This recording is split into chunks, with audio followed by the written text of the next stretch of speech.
Welcome to profit பண்டர் channel. இப்ப நம்ம இந்த வீடியோல நிஃப்டி ஃபியூச்சர்ஸோட போஸ்ட் மார்க்கெட் அனாலிசிஸ் தான் பார்க்க போறோம். இன்னைக்கு டேட் வந்து பார்த்தீங்கன்னா 28ஆம் தேதி ஏப்ரல் மாசம்.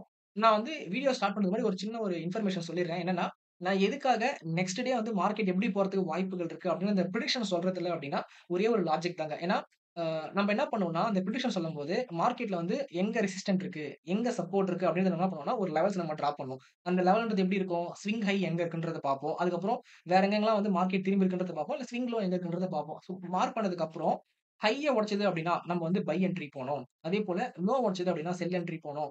இப்போ இதுதான் வந்து ஒரு ரெசிஸ்டன்ட் பாயிண்ட். இது ஒரு சப்போர்ட். இது ஒரு சப்போர்ட்ன்னு வச்சுக்கோங்களேன். இந்த ரெசிஸ்டன்ட் உடைக்குதா, நம்ம என்ன பண்ணலாம்? பை என்ட்ரி போலாம். அதுக்கு அடுத்த ரெசிஸ்டன்ட் நமக்கு வந்து டார்கெட்டா இருக்கும். அதேபோல இந்த சப்போர்ட் உடைக்குதா, அப்ப இந்த சப்போர்ட் நமக்கு வந்து செல் என்ட்ரி போலாம். அதுக்கு அடுத்த சப்போர்ட் நமக்கு டார்கெட்டா இருக்கும் அப்டின்றது எல்லாருக்குமே தெரிஞ்ச விஷயம் தான். நீங்க மார்க்கெட் ஈவன் புதுசா வந்து சின்னதா டெக்னிக்கல் அனாலிசிஸ் தெரிஞ்சவங்க கூட என்ன பண்ணணும்னா, இந்த ஒரு விஷயம் தெரியும். அண்ட் இன்னொரு முக்கியமான பாயிண்ட் என்னன்னா, நம்ம வந்து இன்னைக்கு முடிஞ்சிருக்கிற டேட்டா வச்சு நம்மளால என்ன பண்ண முடியும்? இன்னைக்கு யார் உள்ள வந்திருக்கான்றத தான் அனலைசிஸ் பண்ண முடியுமே தவிர, நாளைக்கு மார்க்கெட் இதுல போன மாரி தான் போகும் அப்படின்ற மாரி இன்ட்ராடே பாயிண்ட் ஆஃப் வியூல சொல்றது ரொம்பவே கஷ்டம் சரிங்களா? நம்ம வந்து மார்க்கெட் வந்து வேல்யூ ஏரியா ஹை மேல ஓப்பன் நினைப்போம். ஆனா மார்க்கெட் என்ன பண்ணுவான்? வேல்யூ ஏரியா லோக்கு உடைப்பான் ஓப்பன் பண்ணுவான். ஏன்னா எல்லாமே குளோபல் ஃபேக்டர், நியூஸஸ் எல்லாமே வந்து மார்க்கெட் முடிஞ்சதுக்கு அப்புறம் ஏகப்பட்ட டைம் இருக்கு. அங்க என்ன வேணா நடக்கலாம். சோ அதுக்கேத்த மாரி தான் மார்க்கெட் என்ன பண்ணும்? ஓப்பனிங்கோ, குளோசிங்கோ வந்து வைக்கும். ஓகேங்களா? அதனால நெக்ஸ்ட் டே வந்து மார்க்கெட் எப்படி போகுன்ற அந்த பிரெடிக்ஷன்லாம் வந்து குடுக்குறது வந்து ஒரு தேவையில்லாத வேலை தான் நான் வந்து நினைப்பேன். சரிங்களா? நெறைய பேர் வந்து அதாவது நெறைய பேர் அத கேட்கறாங்க. பட் நான் ஏன் போஸ்ட் பண்றதில்ல நான் வந்து சொல்லிர்றேன் ஓகேங்களா? ஏன்னா எனக்கு வந்து சாட்டிஸ்ஃபேக்ஷன் கிடையாது. ஏன்னா நம்ம சொல்றது வந்து நடந்துச்சுன்னா ஓகே. பட் நடக்கலன்றபோது அது வந்து குடுக்குறதே வேஸ்ட் தான் சரிங்களா? ஸோ எல்லாருக்கும் புரிஞ்சிருக்கும்னு நம்புறேன். அண்ட் முக்கியமான விஷயம், இன்னைக்கு வந்து ஏப்ரல் 28ஆம் தேதி இன்னும் ஒரு 2 டேஸ் தான் இருக்கு. நம்ம market for order flow class வந்து ஆஃபர் பிரைஸ் முடியறதுக்கு.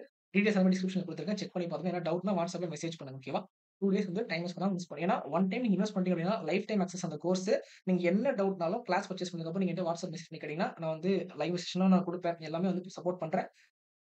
இப்ப நான் அது குடுக்குற இந்த ஒரு போஸ்ட் மார்க்கெட் அனாலிசிஸ் வந்து பார்த்தீங்கன்னா, நார்மலா யூடியூப் ஃபாலோவர்ஸ் மட்டும் தான் கிடையாது. என்னோட மார்க்கெட் ப்ரொஃபைல் ஆர்டர் ஃப்ளோ ஸ்டூடண்ட்ஸ்க்கும் சேர்த்து தான். காரணம் என்னன்னா, இந்த ஒரு 5 நாள் லைவ் செஷனே இருக்காது சரிங்களா? ஏன்னா, நான் டெய்லியுமே நான் லைவ் செஷன் வந்திருந்தேன் அப்டின்னா, நான் மட்டும் தான் வந்து அதிகமா சொல்றேன். மார்க்கெட் எப்படி போகும்னு வாய்ப்புகள் நம்ம தான் சொல்லிட்டு இருக்கேன். கத்துக்கணும்னு நினைக்கிற எல்லாருமே வந்து ஒரு சில பேர் தான் மட்டும் தான் பேசுறாங்க. மத்த பேர் பேச மாட்றாங்க. ஸோ அதனால நான் முடிவு பண்ணிருக்கேன் அப்டின்னா, வாரத்துல 10 நாள் மட்டும் லைவ் செஷன் குடுக்கலாம். அதாவது மாசத்துல 10 நாள் சாரி. 5 நாள் நான் கூட இருப்பேன். நான் கூட இருக்கும்போது நீங்க வந்து லைவ் மார்க்கெட்ல எப்படி நம்ம பார்க்கணும்னு கத்துக்கலாம். அடுத்த 5 நாள் நீங்க ஓனா வந்து அனலைசிஸ் பண்ணுங்க. அப்பதான் என்ன பண்ணுவீங்கன்னா, ஸோ தனியா இருக்கும்போது உங்க நாலேட்ஜ் வந்து எந்த மாரி இம்ப்ரூவ் ஆயிருக்கு. அதாவது கிளாஸ் ஜாயின் பண்ணும்போது, கிளாஸ்க்கு அப்புறமும் எப்படி இம்ப்ரூவ் ஆயிருக்குன்னு நீங்க என்ன பண்ணீங்க, உங்கள பத்தி நீங்களே தெரிஞ்சுக்கலாம். அடுத்த 5 நாள் வரும்போது நீங்க என்ன டிஃபிகல்டீஸ் ஃபீல் பண்ணீங்களோ, நம்ம அத என்ன பண்ணலாம், ரெக்டிஃபை பண்ணலாம். ஸோ அதனால வந்து இந்த ஒரு வீக் வந்து மார்க்கெட் வந்து கொஞ்சம் நான் என்னோட வீடியோலாம் பார்த்தீங்கன்னா, கொஞ்சம் டீட்டெயிலா, டெப்த்தா தான் இருக்கும். கொஞ்சம் நெறைய எக்ஸ்ட்ராவா பேசுவேன். ஓகேங்களா? ஸோ அதெல்லாம் வந்து கொஞ்சம் பொறுத்துக்கோங்க. ஏன்னா ஸ்டூடண்ட்ஸ்க்கும் சேர்த்து சொல்றதுனால கொஞ்சம் அப்படிதான் பெருசா இருக்கும். ஓகேங்களா? ஓகே. ஸோ இப்ப நீங்க மார்க்கெட் என்ன பண்ணிருக்கு அப்படின்னு பார்த்தீங்கன்னா, ஓப்பனிங் வந்து பேலன்ஸ்டு ஓப்பனிங். ஸோ பேலன்ஸ் ஓப்பனிங்கும்போது நமக்கு வந்து 3 விஷயங்கள் நடக்கலாம். 1 மார்க்கெட் வந்து சைட்வேஸ்ல போகும். 1. 2வது ஃபெயில்டு பிரேக் அவுட் நடக்கும். ஓகேங்களா? சாரி ஃபெயில்டு பிரேக் அவுட் இல்ல, ஃபேக் பிரேக் அவுட் நடக்கும். 3வது ஃபெயில்ட் ஆக்ஷன் நடக்கும். இந்த 3 விஷயங்கள் மார்க்கெட்ல நடக்கிறதுக்கு வாய்ப்புகள் இருக்கு. பேலன்ஸ்ட் ஓப்பனிங்கா இருந்துச்சுன்னா. அதே சமயம் ஃபர்ஸ்ட் 1/2 அன் ஹவர்லயே அந்த ஜோன விட்டு வெளிய வந்துச்சுன்னா, ட்ரெண்டிங்கா போறதுக்கும் வாய்ப்புகள் இருக்கு. ஜோன்னா வேல்யூ ஏரியா மட்டும் கிடையாது. அந்த ப்ரீவியஸ் டேவோட ரேஞ்சுமே வந்து மார்க்கெட் உடைச்சா, அந்த டே என்ன பண்றது வாய்ப்புகள் இருக்கு. மேக்ஸிமம் ட்ரெண்டிங்கா போறதுக்கான சான்சஸ் வந்து இருக்கு. சரிங்களா? ஸோ அப்படி பார்த்தோம்னா, இன்னைக்கான மார்க்கெட் வந்து உங்களுக்கு வேல்யூ ஏரியா விட்டு ஃபர்ஸ்ட் 1/2 அன் ஹவர் வெளிய வந்தாலும், ஓகேங்களா? ஆனா என்ன பண்ணலணும், ப்ரீவியஸ் டேவோட ஹை எல்லாம் வந்து கட் பண்ணுது. அண்ட் எல்லாருக்குமே வந்து ஒரு சூப்பரான ஒரு பாயிண்ட் வந்து நான் உங்களுக்கு கிளாரிஃபை பண்ண விரும்புறேன். ஸோ வீடியோ ஸ்கிப் பண்ணாம ஃபுல்லா பாருங்க. அப்பதான் கொஞ்சம் புரியும். ஒரு கம்பேரிசன் காட்டுறேன் சரிங்களா? சரி. இப்போ மார்க்கெட் என்ன பண்ணேன்னா, பேலன்ஸ் ஓப்பன் ஆயிட்டு, ப்ரீவியஸோட market profile, volume profile POC test பண்ணிட்டு, கம்ப்ளீட்டா மேல போனா, அதுக்கப்புறம் என்ன பண்ணுதுன்னா, ஒரு அக்குமுலேஷன் ஃபேஸ் மாரி போட்டிருக்கு. அண்ட் இந்த ஷேப் பார்க்கும்போது நமக்கு வந்து பி ஷேப் ப்ரொஃபைலா இருக்கு. ஸோ பி ஷேப் ப்ரொஃபைல்ன்னும்போது ஒண்ணு வந்து பார்த்தீங்கன்னா, ஷார்ட் கவரிங்கா இருக்கும். அப்படின்னா லாங் பில்டப்பா இருக்கும். ஓகேங்களா? ஸோ 2மே நடக்கிறதுக்கு சான்சஸ் இருக்கு. ஸோ ஷார்ட் கவரிங்கா, லாங் பில்டப்பா என்ன பண்ணலாம், இங்க ஆர்டர் ஃப்ளோ அனாலிசிஸ் பண்ணுவோம் இல்லையா? அங்க பார்த்து நம்ம தெரிஞ்சுக்கலாம்.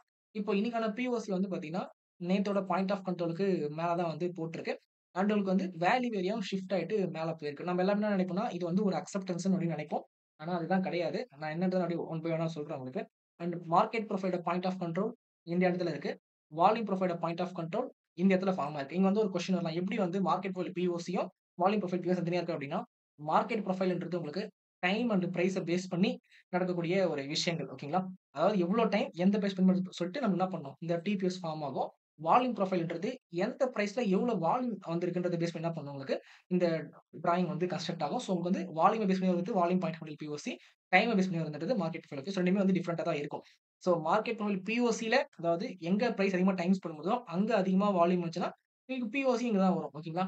ஆனா டைம் அதிகமா இங்க ஸ்பெண்ட் பண்ணியிருக்கோம். ஆனா வால்யூம் பார்த்தா வேற எங்கேயோ ஒரு இடத்துல வருதுன்னா, அப்போ என்ன பண்ணும் உங்களுக்கு பிஓசி மேல தான் வந்து வர ஆரம்பிக்கும். ஓகேவா? ஸோ அப்புறம் என்ன பண்ணும்னா, மார்க்கெட் வந்து இந்த ஒரு லைனும், இந்த ஒரு லைன் வந்து நாளைக்கு ட்ரேட் பண்றதுக்கு ரொம்ப முக்கியமா இருக்கும். சரிங்களா? ஸோ நோட் பண்ணி பார்க்கணும். பி ஷேப் ப்ரொஃபைல் போட்டா இன்னும் டே ஹை எல்லாம் வந்து உடைக்கல. ஓகே. நமக்கு வந்து இப்போதைக்கு என்ன பண்ணிருக்கு, இந்த செல்லிங் சிங்கிள் பிரிண்ட் இல்லையா? அதையும் கிராஸ் பண்ணி தான் வந்து மார்க்கெட் மேல போக ஆரம்பிச்சிருக்கு. ஸோ பார்ப்போம். மார்க்கெட் வந்து கன்டின்யூ பண்ணுதா? இல்ல வந்து திரும்பி கீழ வருதான்னு செக் பண்ணுவோம். பட் என்னோட ஒரு பாயிண்ட் ஆஃப் வியூல பார்த்தீங்கன்னா, இவன் வந்து ட்ரெண்ட் கன்டினியூஷன்லாம் கிடையாது. மார்க்கெட் திருப்பியும் உள்ள வர ஆரம்பிக்கும். அதுக்கு ஏன் அப்படின்றத நான் உடனடியா டிஸ்கஸ் பண்ணலாம். ஓகேங்களா? ஒன் பை ஒன்னா. இப்ப நம்ம ஆர்டர் ஃப்ளோக்குள்ள வந்துரும். அந்த லைன டெலீட் பண்ணிடலாம். ஸோ இப்ப ஆர்டர் ஃப்ளோல போயிட்டு, நம்ம நீங்க ட்ரேட் பண்றதா இருந்தா, எங்க ட்ரேட் பண்ணியிருக்கலாம் அப்படின்றத வந்து ஒரு ஐடியா குடுக்குறேன். ஓகேவா? ஸோ இதுல வந்து நம்ம என்ன பண்ணிக்கலாம்னா, 3 மினிட்ஸ் டைம் ஃப்ரேம்க்குள்ள வந்துருவோம்.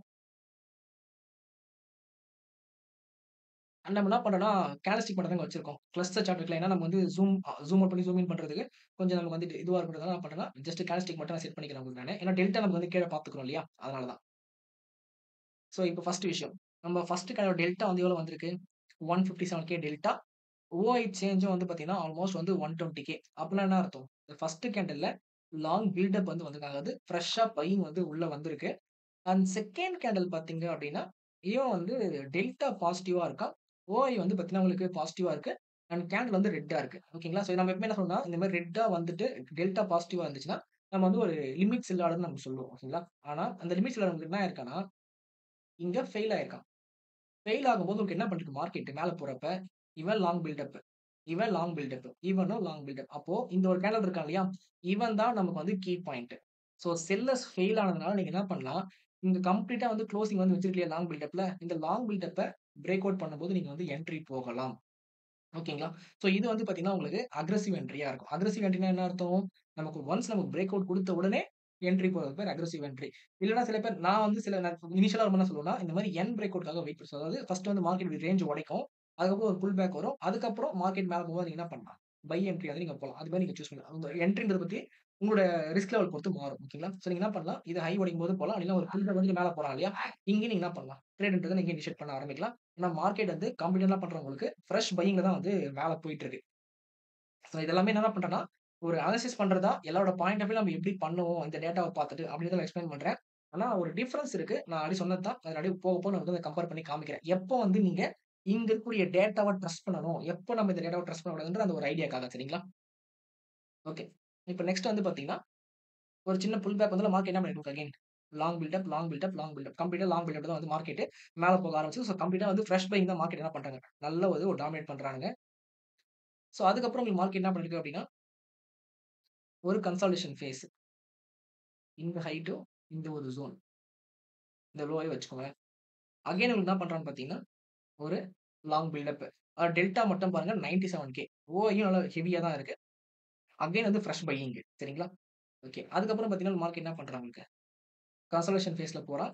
அங்கருந்து ஒரு டவுன்ஃபால் வருது. வந்தாலும் மறுபடியும் மார்க்கெட் என்ன பண்ணுச்சுன்னா போயிட்டு, இந்த ஒரு ஜோன்குள்ளேயே முடிஞ்சிருக்கு. ஆக்சுவலா வந்து இங்க வந்து உங்களுக்கு வந்து ஒரு கன்ஃப்யூஷன் நடக்கும். என்ன அப்டின்னா, மார்க்கெட் வந்து ட்ரெண்டிங்கா போறப்ப நமக்கு வந்து ஒரு கன்சல்டேஷன் ஃபேஸ்லாம் வரும். ஆனா, மார்க்கெட் மேல போனதுக்கப்புறம் ஒரு கன்சல்டேஷன் ஃபேஸ் வந்துச்சுன்னா, திருப்பி மார்க்கெட் மேல தானே போணும். இவன் ஏன் இறங்கி ப்ரீவியஸ் ஜோன்குள்ள வந்துட்டு மேல போறான் அப்டின்னா, இன்னைக்கு ஒரு டே இருக்கு இல்லையா? இந்த டேல வந்து நமக்கு என்னதான் ஸ்ட்ராங்கான பையிங் உள்ள தெரிஞ்சாலும், இது வெறும் ரோல் ஓவர் பண்றாங்க இல்லையா? ரோல் ஓவர் பண்றவங்களுக்கான ஒரு டேட்டா மட்டும் தான். ஓகேங்களா? அதாவது ப்ரீவியஸ் கான்ட்ராக்ட் குளோஸ் பண்ணிட்டு, இந்த கான்ட்ராக்ட் வாங்குறதுக்கு முயற்சி பண்ணியிருப்பாங்க இல்லையா? அவங்களனால தான் மார்க்கெட் என்ன பண்ணிருக்கு இன்னைக்கு வந்து பெருசா வந்து மேல போயிருக்கே தவிர, உண்மையான பையர்ஸ் அதாவது ரியலா பிரேக் அவுட்லாம் குடுத்துருச்சுன்னு சொல்லிட்டு பை பண்றவங்க கிடையாது. சரிங்களா? ஸோ நான் ஏன் சொல்றேன் பாருங்க. ப்ரீவியஸ் மந்த் ஏப்ரல் கான்ட்ராக்ட் இருக்கு இல்லையா? அந்த செட் பண்றேன். அது வந்து என்ன பண்ணிருக்கு உங்களுக்கு 24த்தோட முடிஞ்சு போச்சு. இப்போ நீங்க கன்டினியூஸ்ல பார்க்குறீங்க இல்லையா? இது வந்து மே மந்தோட ஃபியூச்சர். ஆக்சுவலா லாஸ்ட் வீக் வந்து வியாழக்கிழமை என்ன பண்ணிட்டேன் அப்டின்னா, ஒரு சின்ன தப்பு பண்ணிட்டேன். என்னன்னா, அ ஏப்ரல் 30ஆம் தேதி ஒரு எக்ஸ்பைரி இருக்குன்னு சொல்லிட்டு, நான் என்ன நெனச்சேன்னா, அப்போ மந்த்லி எக்ஸ்பைரி வந்து ஏப்ரல் 30 தான் அப்டின்னு நெனச்சேன். ஆனா அது ஏன் காரணம்னா, மே 1ஆம் தேதி நமக்கு என்னன்னா அ லீவு. அப்ப என்ன பண்ணாங்கன்னா, அந்த எக்ஸ்பைரிய வந்து முன்னாடிலாம் தள்ளி வச்சிருக்காங்க. மே மந்த் கான்ட்ராக்ட் எக்ஸ்பைரி தான் தள்ளி வச்சிருக்காங்களே தவிர, ஏப்ரல் மாசம் மந்த்லி கான்ட்ராக்ட் தள்ளி வைக்கல. அதனால தான் என்ன பண்ணிருக்காங்கன்னா, ஏப்ரல் 24 வந்து ஸ்டாக்ஸ் எல்லாமே எக்ஸ்பைரி ஆனதுக்கு காரணம். ஸ்டூடண்ட்ஸ் எல்லாமே கரெக்ட்டா தான் சொன்னாங்க. பட் நான் தான் வந்து தப்பா புரிஞ்சுக்கிட்டேன். அந்த ஒரு டேட் மட்டும் பார்த்துட்டு சரிங்களா? ஸோ ஏப்ரல் மந்த் கான்ட்ராக்ட் இருக்கு இல்லையா? அது வந்து 24ஆம் தேதி முடிஞ்சிருச்சு. சரிங்களா? அப்போ 24ஆம் தேதியோட அந்த ஏப்ரல் மாசம் கான்ட்ராக்ட் முடியுது. 25 ஆக்சுவலா இது வந்து பார்த்தீங்கன்னா தர்ஸ்டே ஓகேங்களா? ஃப்ரைடே வந்து 25 அப்புறமா இன்னைக்கு வந்து பார்த்தீங்கன்னா 28 மண்டே. ஓகே. இன்னைக்கோட முடிஞ்சு போச்சு. அதேபோல ப்ரீவியஸ் டே 24 23, 22 சரிங்களா? எக்ஸ்பைரி டேக்கு 2 நாள் முன்னாடி, அதுக்கப்புறம் 2 நாளைக்கு அப்புறம். எப்பவுமே என்ன பண்ணணும்னா, இந்த ஒரு 4 நாள் மட்டும் அந்த ஓஐ இருக்கு இல்லையா? அத பெருசா வந்து கன்சிடர் பண்ணாதீங்க. காரணம் என்னன்னா, நீங்க டெல்டா பார்த்துக்கலாம். ஓகேங்களா? சேஞ்ச் இன் ஓஐ கூட நீங்க ஓரளவுக்கு பார்க்கலாம். ஆக்சுவலா சேஞ்ச் இன் ஓஐ கூட நம்ம நம்பக்கூடாது. அண்ட் நீங்க வந்து குமுலேட்டிவ் டெல்டா பார்க்கலாம். ஏன்னா, இது எல்லாமே வந்து அந்த பர்ட்டிகுலர் கேண்டில்ல தான் எனக்கு காமிக்கிறது. ஆனா, இந்த சேஞ்ச் இன் ஓஐ வந்து உங்களுக்கு என்ன பண்ணும் அப்படின்னு பார்த்தீங்கன்னா, நான் சொன்னேன் பார்த்தீங்களா? எக்ஸ்பைரி டேக்கு முன்னாடி 2 நாள், எக்ஸ்பைரி டேக்கு அடுத்து 2 நாளு. இவன் என்ன பண்ணுவான்னா, ரோல் ஓவர் பீரியட்ன்னு நம்ம சொல்லுவோம். அதாவது கரண்ட் மந்த் கான்ட்ராக்ட் வந்து என்ன பண்ணுவாங்கன்னா, லாங் டர்மா ஃபியூச்சர்ஸ் வந்து ட்ரேட் பண்றவங்க கரண்ட் கான்ட்ராக்ட் வந்து செல் பண்ணிட்டு, அத என்ன பண்ணுவாங்கன்னா, நெக்ஸ்ட் மந்த் கான்ட்ராக்ட் வந்து பர்ச்சேஸ் பண்ணுவாங்க ஃபியூச்சர்ஸ் சரிங்களா? அதுக்கு நம்ம ரோல் ஓவர்ன்னு சொல்லுவோம்.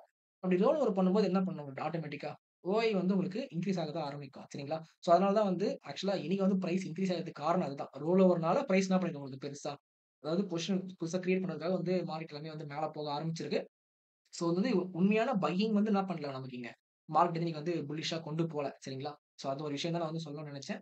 அது வந்து நீங்க எப்பவுமே என்ன பண்ணணும், இந்த கான்ட்ராக்ட் இருக்கு இல்லையா? அத கம்பேர் பண்ணி நீங்க செக் பண்ணி பார்த்துக்கணும். நம்ம எப்பவுமே என்ன பண்ணுவோம்னா, நிஃப்டி கன்டினியூஸ் ட்ரெண்ட் இருக்கு இல்லையா? இததான் வந்து வச்சு பார்ப்போம் நம்ப. இன்னொரு இன்னொரு விஷயம் நான் உங்களுக்கு காமிக்கிறேன் பாருங்க. அ வேற ஒரு இதுக்கு போயிடலாம். டூலுக்கு போயிட்டு 2 லேஅவுட் வச்சுக்கலாம். ஓகேவா? இந்த லேஅவுட்ல நிஃப்டி ஏப்ரல் கான்ட்ராக்ட் சரிங்களா? இந்த லேஅவுட்ல நிஃப்டியோட மே மந்த் கான்ட்ராக்ட். இப்போ இந்த வாட்ச் லிஸ்ட் ஆஃப் பண்ணிட்டு, இத சென்டரா வச்சுக்குவோம். 24ஆம் தேதி ஓஐ டேட்ன்னு பார்த்தீங்கன்னா 4.1 மில்லியன் நெகட்டிவ். ஓகேங்களா? அதே 24 நீங்க பாருங்க. 2.39 மில்லியன் பாசிட்டிவ். காரணம் என்ன? இங்க செல் பண்றாங்க. அத வந்து இந்த பொசிஷன் வந்து பில்ட் பண்றாங்க. சரிங்களா? அதே மாரி. ஏன்னா உங்களுக்கு வந்து பார்த்தீங்கன்னா லாஸ்ட் டே ஓகேங்களா? எக்ஸ்பைரி தான் அந்த எக்ஸ்பைரி டேட்ன்றதுனால உங்களுக்கு வந்து 24த் அந்த மாரி இருக்கும். ஈவன் நீங்க 23 செக் பண்ணி பாருங்க. நான் கொஞ்சம் முன்னாடி வரேன். 23 ஓட ஓய் பார்த்தீங்க அப்டின்னா, இங்க ஆரம்பிக்குது. இங்க முடியுது. இங்க வந்து பாசிட்டிவா போட்டுருக்காங்க டே முடியறப்ப. 3.12 மில்லியன் ஓகேங்களா? பாசிட்டிவ் வந்து பாசிட்டிவா இருக்க மாதிரி கான்ட்ராக்ட்ல. ஆனா இங்க பாருங்க 3 மில்லியன் நெகட்டிவ். புரியுதுங்களா? அவங்க எப்பவுமே என்ன பண்ணுவாங்கன்னா, நான் அதுக்காக தான் வந்து ஓய் டே சேஞ்ச் இருக்கு இல்லையா? இத வந்து நான் பெருசா கன்சிடர் பண்ணக்கூடாதுன்னு சொல்லுவேன். இந்த ஒரு கம்பேரிசன் தான் உங்களுக்கு மெயினா காமிக்கணும்னு நெனச்சேன். ஸோ எப்பவுமே இது வந்து ரோல் ஓவர் பீரியட் ஓகேங்களா? ஸோ 2 நாள் அதுக்கு அப்புறம் வந்து ரோல் ஓவர் பீரியட் ஆகும். எப்பவுமே என்ன பண்ணுவாங்கன்னா, நெக்ஸ்ட் மந்த் புது கான்ட்ராக்ட் ஆரம்பிக்குது இல்லையா? அப்போ வந்து என்ன பண்ணுவாங்க, கொஞ்சம் முன்னாடி போர்ஷன் பில் பண்ணுவாங்க. மேக்ஸிமம் பார்த்தீங்கன்னா 2 நாளைக்கு எக்ஸ்பைரி நாளைக்கு முன்னாடி வந்து ஆரம்பிக்கும் ஓகேங்களா? இதுதான் காமிக்கணும்னு நெனச்சேன். இப்ப அண்ட் அகைன் பார்த்தீங்கன்னா, இப்போ 25 ஃப்ரைடே. அன்னைக்கு மார்க்கெட் வந்து கீழ விழுந்துச்சு இல்லையா? நான் ஆக்சுவலா வந்து அத சொல்ல மறந்துட்டேன். அந்த வீடியோ போஸ்ட் சொல்ல மறந்துட்டேன். ஓஐ டிசைன் பார்த்தீங்கன்னா வந்து பாசிட்டிவா இருந்திருக்கும். பிரைஸும் நல்லா கீழ இறங்கியிருக்கும். ஆனா அவன் என்ன பண்ணான்னா, ஃப்ரெஷ்ஷா மார்க்கெட் செல் பண்றதுக்காக எடுத்துக்கலாம் ஓகேங்களா? இதான் வந்து நான் மெயினா சொல்லணும். நான் சொல்ல மிஸ் பண்ணிட்டேன். அத நோட் வச்சுக்கோங்க. அண்ட் நீங்களுமே வந்து என்ன பண்ணீங்க அப்டின்னா, ஓஐ வந்து நமக்கு பாசிட்டிவா இருக்கு. பிரைஸ் வந்து இன்கிரீஸ் ஆயிருக்கு. ஆனா இவங்க வந்து என்ன பண்றாங்க, ரோல் ஓவர்னால இந்த பாசிட்டிவா வந்திருக்கு. இதுக்கப்புறம் தான் மார்க்கெட் என்ன பண்ணும், ரியல் மூவ்மெண்ட்ன்றத காமிக்க ஆரம்பிக்கும். சரிங்களா? ஸோ இந்த டிஃபரன்ஸ் வந்து நானு ஏன் சொல்லணும்னு நெனச்சேன்னா, இதுக்கப்புறம் நீங்க அனாலிசிஸ் பண்ணும்போது, இனிமே என்ன பண்ணிக்கோங்க, ஒரு 2 நாளைக்கு முன்னாடி, பின்னாடி வந்து செக் பண்ணி பாருங்க. உங்களுக்கு வந்து உங்களுக்கே தெரிய ஆரம்பிக்கும். எப்படி நம்ம அனாலிசிஸ் பண்ணணும் அப்படின்னு சொல்லிட்டு. சரிங்களா? உங்களுக்கு வந்து இந்த ஒரு வீடியோ ஹெல்ப்ஃபுல்லா இருக்கும்னு நம்புறேன். முக்கியமான விஷயம் நம்ம ஆல்ரெடி நம்ம கிளாஸ் பத்தி சொல்லியிருந்தோம் பார்த்தீங்களா? இன்னும் 2 நாள் தான் டைம் இருக்கு. கிராப் பண்ணிக்கோங்க. இந்த வீடியோ உங்களுக்கு பிடிச்சிருந்தா சேனல் சப்ஸ்கிரைப் பண்ணிக்கோங்க. இந்த வீடியோக்கு ஒரு லைக் போட்டுருங்க. நெக்ஸ்ட் சந்திப்போம். பாய்.